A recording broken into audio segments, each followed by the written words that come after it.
ជំរាបសួរសួស្តីទៅកាន់បងប្អូនអ្នកចូលចិត្តធ្វើម្ហូបទាំងអស់គ្នាថ្ងៃនេះខ្ញុំមកបង្ហាញបងប្អូនតកតងទៅនឹងការធ្វើស្លម្ជូរគោះក្តាមជាមួយនឹងល្ហុងណាចាហើយនេះគ្រឿងផ្សំដែលយើងត្រូវការចាំបាច់យើងមានល្ហុងខ្ចីមានម្អមមានក្តាមហើយក្តាមយើងបុកឲ្យម៉ត់ហើយយើងយកទៅ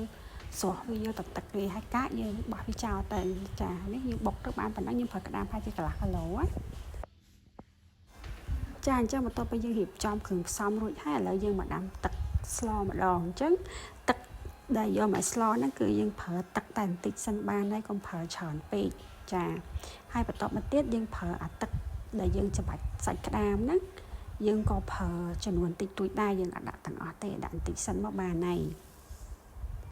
ចាហើយបន្ទាប់មកទៀតយើងបិទកំហបទុកទឹកនឹងឲ្យរៀងពុះសិនណាចាអញ្ចឹងបន្ទាប់ពីយើងទុកបាសតុហើយឥឡូវទឹកស្លណាចាប់ផ្ដើមពុះបដាហើយវាទៅពុះល្អហ្មងណាចាអញ្ចឹងបន្ទាប់ពីពុះហើយខ្ញុំប្រើជាមួយនឹងត្រីចាខ្ញុំប្រើត្រីឆ្លាំងក៏បានយើងប្រើត្រីដែងក៏បានដែរយើងដាក់សាច់ត្រីខ្លះទៅដើម្បីឲ្យស្លយើងវាមានរសជាតិកាន់តែឆ្ងាញ់អញ្ចឹងណាចាហើយបងប្អូនចង់ប្រើត្រីស្រស់ក៏បានបងប្អូនចង់យកត្រីនឹងទៅនេះក៏បានដែរទៅស្រស់វាកុំឲ្យវាកាត់ឆ្អៅក៏បានដែរបន្ទាប់មកទៀតយើងបន្ថែមជាមួយនឹងអំបិលបន្តិចខ្ញុំអត់ប្រើច្រើនទេយើងដាក់បន្តិចសិនមកកុំឲ្យវាប្រៃអញ្ចឹងណាចា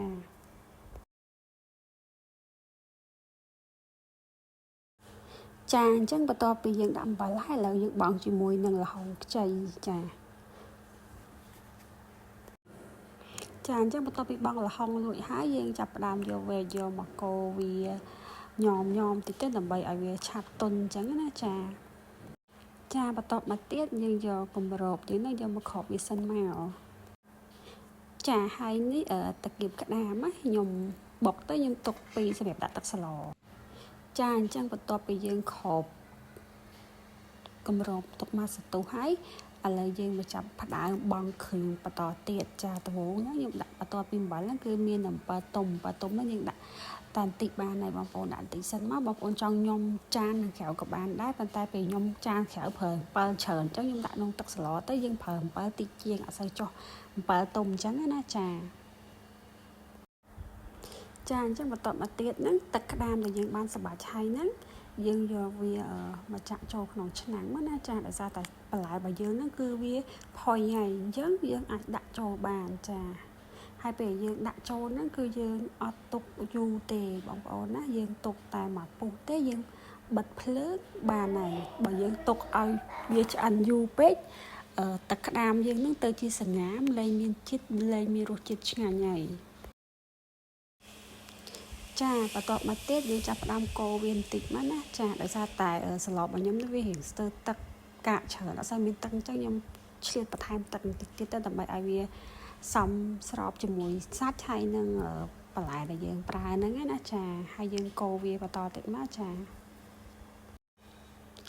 អញ្ចឹងម្លងពេលដែលទឹកអត់ទាន់ពុះនេះយើងមកបន្ថែមគ្រឿងបន្តទៀតអញ្ចឹងខ្ញុំបន្ថែមជាមួយនឹងទឹកត្រីចាទឹកត្រីហ្នឹងយើងដាក់ល្មមមកសំរុំមកកុំឲ្យប្រៃពេកចាហើយបន្ទាប់មកទៀតនេះខ្ញុំដាក់ជាមួយនឹងប៊ីចេងនេះប្រហែលជាចិត្តម៉ាសាភីកាហ្វេណាចាហើយបន្ទាប់មកទៀតយើងចាប់ផ្ដើមកូរចុះកូរឡើងតិចទៅហើយភ្លក់ទឹកស្លយើងទៅថាវារសជាតិអាចទទួលយកបានណាត្រូវចិត្តយើងណាបើសិនជាត្រូវចិត្តហើយយើងអាចបន្ថែមគ្រឿងតទៅទៀតអញ្ចឹងណាតែសម្រាប់គ្រឿងដែលខ្ញុំដាក់នេះវារៀង